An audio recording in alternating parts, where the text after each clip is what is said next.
কালেকশনের টাকা দিবি না বলে? হ কেন দিমু? আমারই কেউ টাকা দিলে, আমারই কেউ ভিক্ষা দিলে, আপনারে কেন দিমু?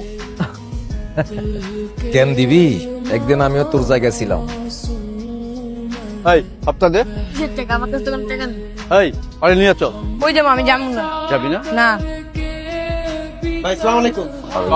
ভাই ওলাই তো বহুত ঝামেলা করতেছে, কয় কালেকশনের টাকা পয়সা কিছুই দিব না। কিরে কালেকশনের টাকা দিবি না কে?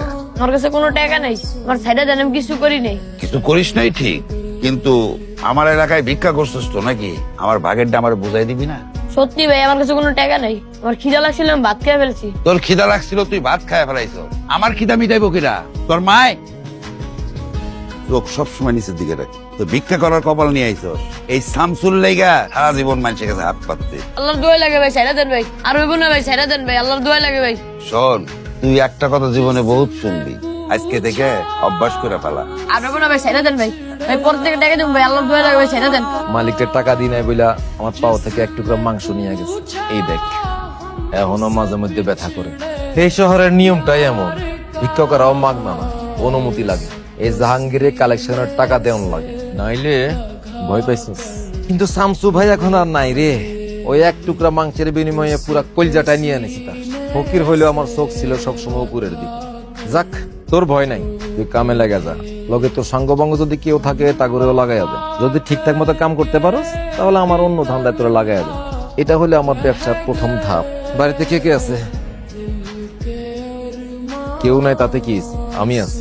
ওই নাকের ওদিকে ওষুধপাতি লাগাইয়া দিস, ঠিকঠাক মতো কাজ করিস, আর চোখ রাখবি সব সময় উপরের দিকে। না, এত উপরে না, এই বরাবর রাখলেই হইব।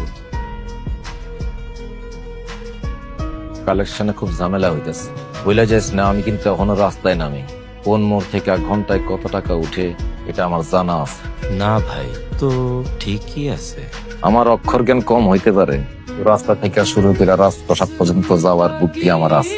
আমার যদি বলদ ভাবস তাহলে তোরা নেবি তুই ডাবল বলদ। ওই কয়েকশো পোলাপান মিললে আমার লগে বেমানি করতেছে, নাইলে তুই একলা বেমানি করতেছিস।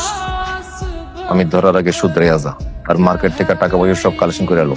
বড় একটা দাম আসতেছে। জি আচ্ছা। রহমত, জি চোখ বেশি উপরে তুলিস না। স্যার, আমার প্রমোশনটা 6 মাস তো বলেছিলেন অপেক্ষা করতে, এখন তো 1 বছর হয়ে গেল। তোমার চাকরিটা যে আছে সেজন্য কৃতজ্ঞ হও। আর আমাকে সবার সামনে যা ইচ্ছে তাই বলো, আমি হজম করে নিই। কিন্তু ছোট সাহেবকে তুমি যা ইচ্ছে তাই বলতে পারো। স্যার, উনি তো এমন করতে পারেন না, একজন মেধাহীন উনি পারেন, এটা তোমার বাবার অফিস না, কিন্তু তার বাবার অফিস। সে যা কিছু করতে পারে, আর তুমি তাকে খুশি করে চললেই তুমি অনেক দূর যেতে পারবে। এবারে ব্রাইট ইয়াং ম্যান। আর তুমি তো জানোই, টাকার সমস্যা হলে এই অফিসে অনেক রকম ব্যবস্থা আছে। সরি স্যার, আমি আপনার মতো ঘুষ খেতে পারবো না। খেও না, তা বলে প্রমোশন করে আমার মাথাটাও খেও না। আমি তোমাকে এখানে ওয়ার্নিং দিতে ডেকেছি। তোমার চাকরি এক চুলে ঝুলে আছে, চাকরি যাওয়ার আগে নিজেকে শুধরে নাও।